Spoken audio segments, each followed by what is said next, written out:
Salut zami mwen. Jodi a, nan numéro 638, nan rubrique nou an, Ma Bible, Mon Trésor, nous toujours dans le Nouveau Testament. Et nous pral présenter les 5 règles dans le Sermon sur la montagne et qui sont applicables par le chrétien.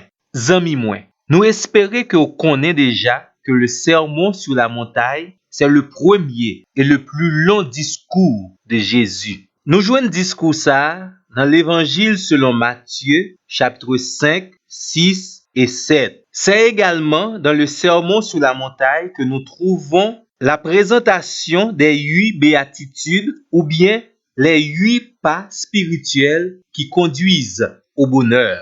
Ou songez certainement paroles ça qui commencent comme ça. Heureux les pauvres en esprit, heureux ceux qui pleurent, heureux les débonnaires, heureux ceux qui ont faim et soif de la justice. Bon, nous invitons à aller dans le chapitre 5, du verset 3 au verset 10 pour capable lire les 8 béatitudes. Maintenant, concernant les lois ou les règles applicables par le chrétien, nous trouvons premièrement la règle de l'argent ou bien des richesses matérielles. Matthieu, chapitre 6, versets 19 et 20, nous lisons. Ne vous amassez pas des trésors sur la terre, où les vers et la rouille détruisent, et où les voleurs percent et dérobent. Mais amassez-vous des trésors dans le ciel, où ni les vers, ni la rouille ne dérobent, et où les voleurs ne percent, ni ne dérobent. Ici, Jésus condamne l'avidité, la cupidité, la déification des richesses matérielles. En même temps, Jésus nous exhorte à être prudents, à donner la priorité à ceux qui méritent la priorité. Dans le texte, nous joignons également une comparaison entre les richesses matérielles et les richesses spirituelles. Et le Seigneur nous donne une garantie de nos investissements spirituels. Tendez bien, ici, Jésus pas mandé pour prendre pause que les richesses matérielles pas exister. Mais, il avertit nous pour nous veiller pour ne pas tomber dans la déception que provoquent souvent les richesses matérielles. Dans l'évangile selon Matthieu, chapitre 7, au verset 12, nous trouvons une deuxième loi qui est appelée la règle d'or. Tout ce que vous voulez que les hommes fassent pour vous, vous aussi, faites-le de même pour eux, car c'est la loi et les prophètes. Dans toute communauté humaine, un plus grand problème qui gagne, c'est la gestion des relations.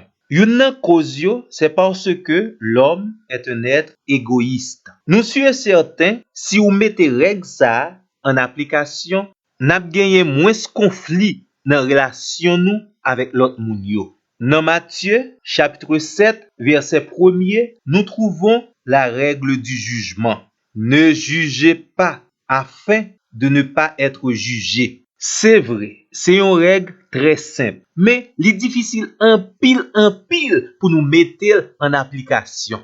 Parce que une premier bagay nous fait les nous voyons moun, c'est un jugement nous porter sous moun. Et ça nous fait très bien. Sans nous pas passer dans ken l'école pour nous apprendre.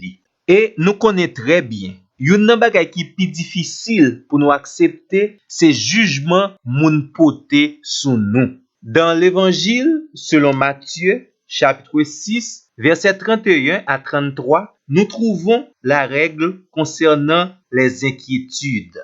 Ne vous inquiétez donc pas en disant que mangerons-nous ou que boirons-nous ou de quoi serons-nous vertus, car cela, ce sont les païens qui le recherchent. Or, votre Père céleste sait que vous en avez besoin.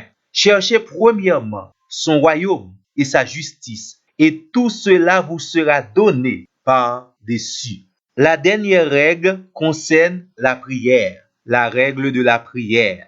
Demandez et l'on vous donnera. Cherchez et vous trouverez. Frappez et l'on vous ouvrira. Car quiconque demande reçoit. Celui qui cherche trouve et l'on ouvrira à celui qui frappe. Matthieu chapitre 7, verset 7 et 8. Zami moi garantis soumettez règles ça yo en application la vie a transformé positivement.